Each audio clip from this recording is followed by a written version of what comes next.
Welcome to a special announcement episode of It's a Mimic, where you never know what you're going to get. I'm Adam, and with me today is Sean, and we're going to get to know a little bit about him. In this quick episode of the It's a Mimic podcast, Sean is going to roll 10 times on a D20 table and answer 10 questions so that you, the listener, can get a better understanding of who your hosts are and what unique experiences they're going to be bringing to the table during the next iteration of It's a Mimic. But before we get started, let's get into the three most important questions. Uh-oh. 1. What's your professional background and what do you do for work by the broad strokes? I am a professional nerd. I look at text screens all day. I'm a systems administrator, systems engineer.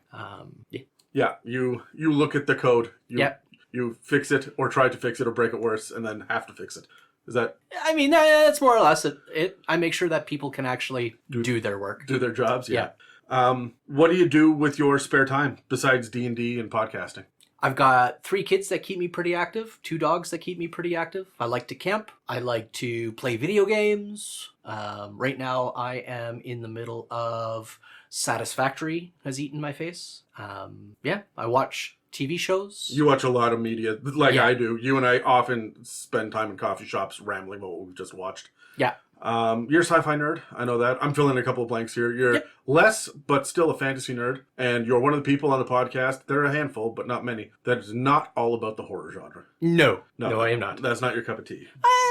You'll do it, sure, but it's not your cup of tea. Yeah. All right. Now, the third most important question that we have is what D&D class, wait for it, best represents your idea of your perfect self?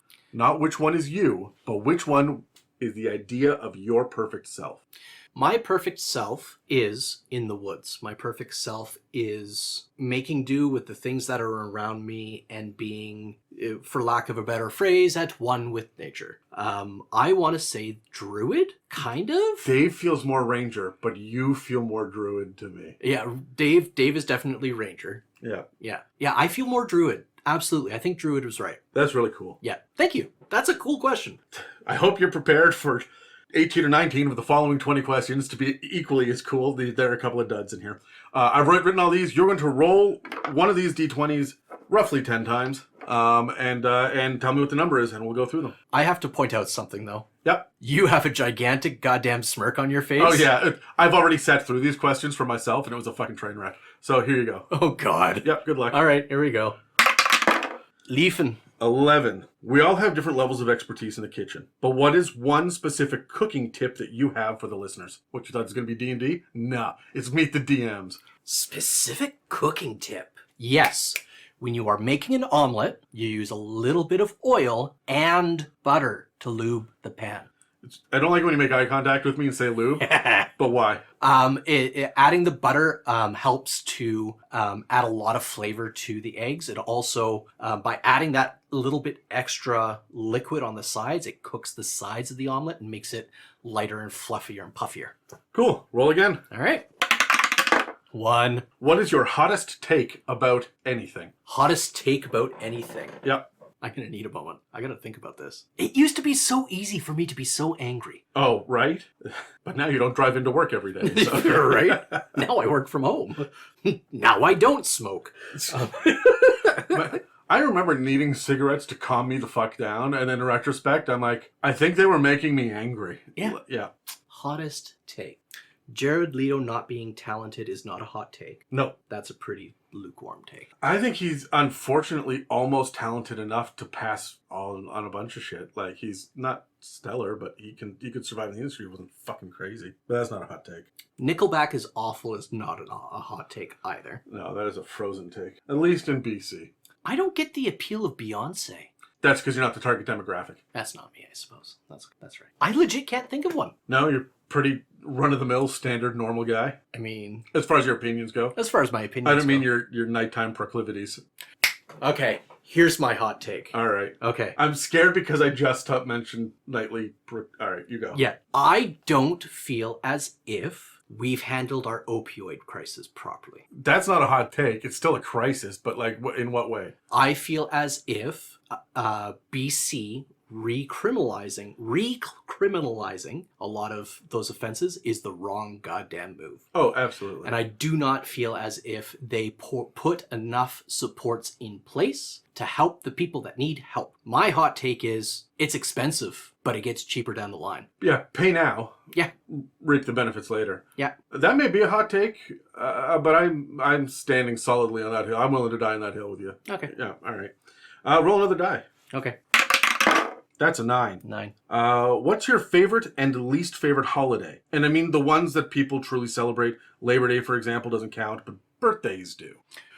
My favorite holiday is St. Patrick's Day, because my birthday is the day afterwards, so I have an excuse to be drunk 2 nights in a row. The number of times, Sean, that you and I have been absolutely shit-faced at 11:59 and just waiting for midnight to hit. Oh my God. My liver will fail because your birthday is the day after St. Patrick's Day. Yeah. So, what's your least favorite holiday? My least favorite, and this may actually be a hot take. Sure, hit me. Christmas is awful. Oh, you're fucking the worst. No, you know what? You know what? Here's the thing. I love being able to give people gifts. I love being able to... my gift-giving language is service. I love to be able to help people. That's who I am as a human being. I don't think it has to be on one day alone. If I see a thing, I buy the thing. I give the thing to the person. It doesn't have to just be on Christmas. Christmas itself is only there to let stores make believe a bunch of goddamn sales so that you think you're getting a better price on the thing that you're buying now as opposed to 6 months ago when you could have had it for $10 cheaper. I mean, you're skimming over the whole Jesus part of Christmas. I mean, that's really as equal as an important thing for a lot of people. But I will say this. I've heard that argument a lot. I have heard that argument a lot from people. Well, why do we have to celebrate on this day? I can do it whenever I want. And my response is, then why the fuck don't you? But I do. But you do. Yeah. You're just about the only person I know that's like, oh, hey, I got you a thing because I was thinking about you. It's a thing. Whereas I feel that way about birthdays too. Like I celebrate my friends all of the time, but I also look forward to the opportunity to celebrate them extra. I am more comfortable at a party getting drunk with my friends and having a good time and not receiving presents than getting drunk with my friends and having a good time and receiving presents. Why? Why do you want presents? Because it's not the point of the thing. The point of a birthday isn't for me to get shit. It's for me to get shit-faced. Get shit-faced. Okay. Yeah. All right. Look, it's your opinion. You're welcome to it. Yeah. But fuck. Roll the die again. All right. Here we go. That's 9. That's a 9. 9! Want me to re-roll it? Yep. Okay. Tree. You wake up tomorrow, and everyone in the world has painlessly and immediately vanished except for you and 3 other people from It's a Mimic. Who do you choose to spend the rest of your life exploring the empty planet with, keeping in mind survival, personality, and mental health? And you can't pick me. Okay, Dave for sure. Dave and I work on a very, very good level. I don't know how many times we're going to end up rolling this across all the hosts, but if anybody does not pick Dave, then they're wrong. But okay. Yeah. Yeah. I'd go with Dave. To balance him out, I'd probably go with Terry, and then Daniel because he's my brother. Okay. All right. Yeah. Fair enough. Good luck taking care of those fucking mental cases. That's why I included mental health as the last part there. So, specifically because of those guys. Right. Here, roll the die again. All right, here we go.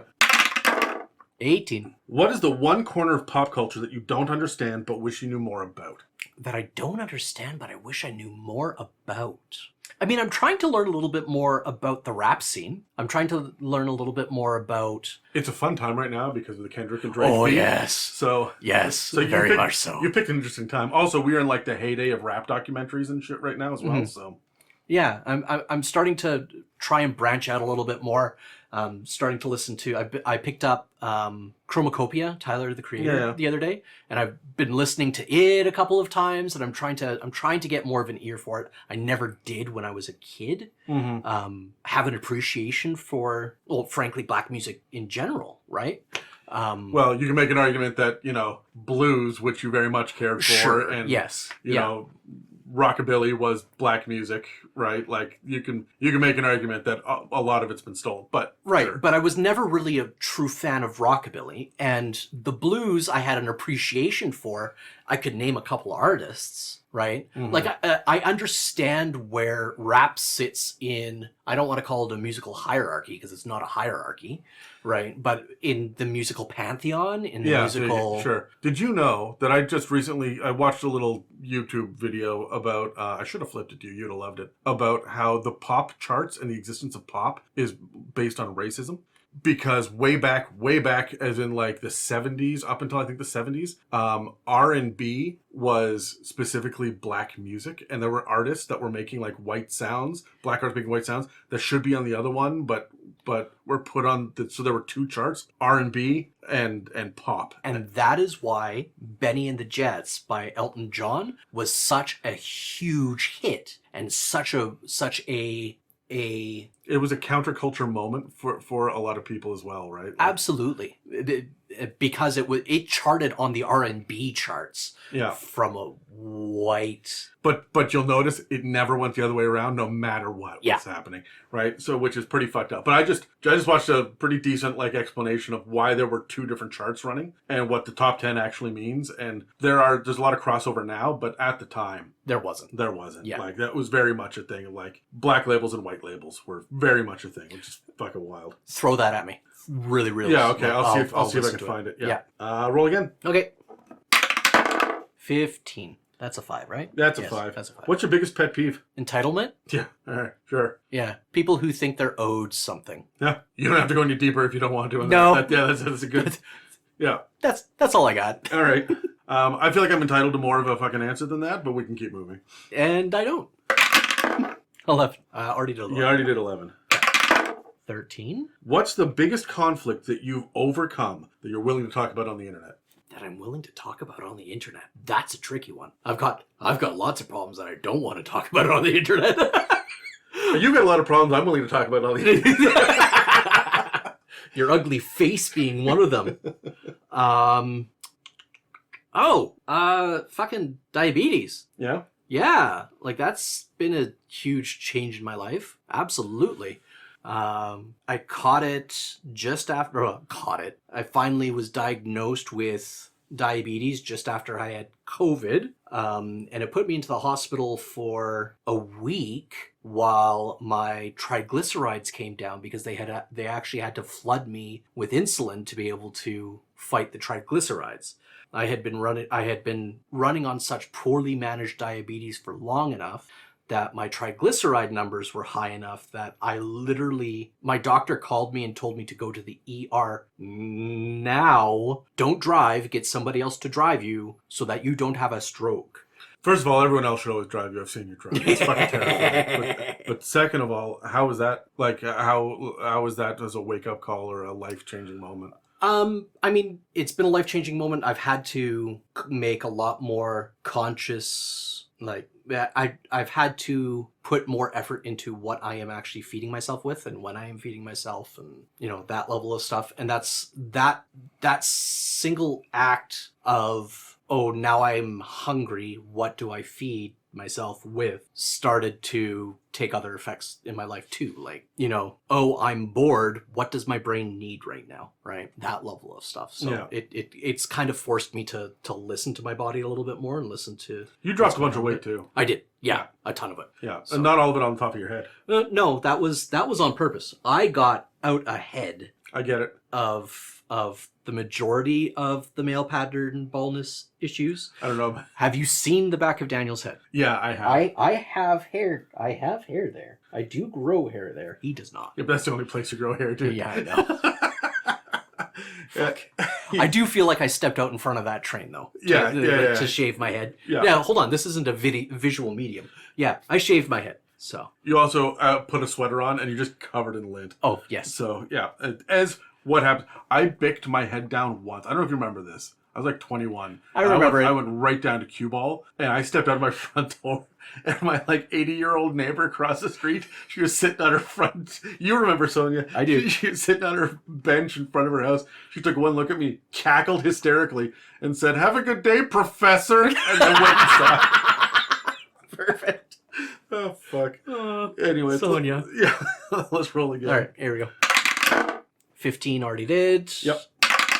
17? What's your favorite number? What color is it? And how important is it to you? 5, blue, and it's not important at all. No, you don't go hunting for it even when you look at numbers all day. There's no... No. You never lean into it? No, but it's interesting that you did the question with what color color is it? Yeah. right? 5 is blue, 3 is yellow, 6 is green, 4 is red. Okay, I only agree with you on 6, but we need to keep going. Okay, sure. Because I have no reason why. So it just is. Let's roll again. 14? 14. This is the one that people look at me like they're either fucking crazy or they really want to talk about it. If I were to offer you the Matrix pills, where the red one offers you absolute miserable truth and the blue one allows you to continue your life as is, not knowing that the world is more terrifying than you know, which one would you choose? Miserable truth. Because I'm usually a miserable person anyway, so I'd rather know the truth. You're goddamn right. And I want you to have that misery. Yeah, right. I'm comfortable with that answer. All right, fantastic. Let's roll one final time. All right, make it good. Yeah, don't fuck this up, Sean. Don't fuck it up. 16. What is one creative or artistic thing that you wish you were better at, and why aren't you giving it more time and energy? I wish I could sing. And why aren't you giving it more time and energy? Because I ruined my throat with years of smoking, and it... That hasn't stopped Bob Dylan. I mean... Okay, what kind of singing? You don't mean operatic? No, but I mean, I did take some, I had taken some vocal lessons when I was younger, mainly for theater and musical theater. Mm-hmm. I also sang, when I was going to church, I would sing with the church and, this, that, and the other. But I stopped going to church and started smoking, and then it ruined my voice, and I don't like the sound of my voice now. But people that smoke have such interesting voices. Leonard Cohen, Bonnie Tyler fucked up her vocal cords, right? And that's why she's got such a... Sammy Davis! No, I think you could probably give it another shot if you wanted. Or playing the guitar. All right, so... I've got a guitar sitting there. I just never really taught myself how to play it. Why? Because. All right. We're not going to do the deep dive into the soul tonight. I don't really you don't have to. I don't have an answer for it though.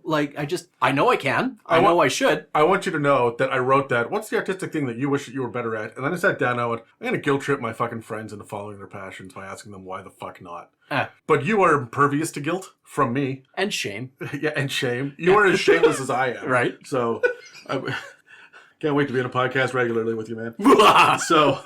one last question. Sure. That I'm making everybody answer. Okay. What's the most important piece of advice you have for D&D players? It doesn't matter if they're brand new or have 50 years of experience, and it doesn't matter if they're a forever DM or a never DM. What do you want them to know? Drop the filter. What do you mean? Speak more. I firmly believe that for most people, I'm going to say most people, we like to put a face on when we know that people are looking at it. And I feel like that face gets in the way of being authentic to a character. Why do you think people put that face on? Because we have to. Because that is the way that we as a culture and society have taught ourselves that we have to behave in front of each other. Or else face ostracization. Ostracization. Yeah. That's it's very late at night. It's very late. Yes. I can never say words.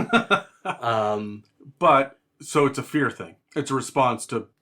I mean, sure, it could be a fear thing. It could also be an aversion to pain thing, but aversion to pain isn't fear. It could be, an aversion to, unless you're saying aversion is fear. That's kind of where I was coming from. All right, I hear what you're saying. Sure. So what you're saying is Dungeons & Dragons should be a safer place where people can lower those masks and filters? I feel as if people will get more enjoyment and do get more enjoyment out of Dungeons & Dragons as the escapist medium it can be when they allow themselves to participate in it by eschewing the mask. I like that answer. It's a good answer. Well, you would think so. Good answer! Good answer! Well, that's all for this Meet the DMs episode of It's a Mimic. Please take a second to engage with a like, follow, comment, and review to help push our engagement. And don't forget to subscribe to find future inspirations for your campaigns. If you would like to support us, we have a store with some merch and a donate button on our website, itsamimic.com, as well as a Patreon.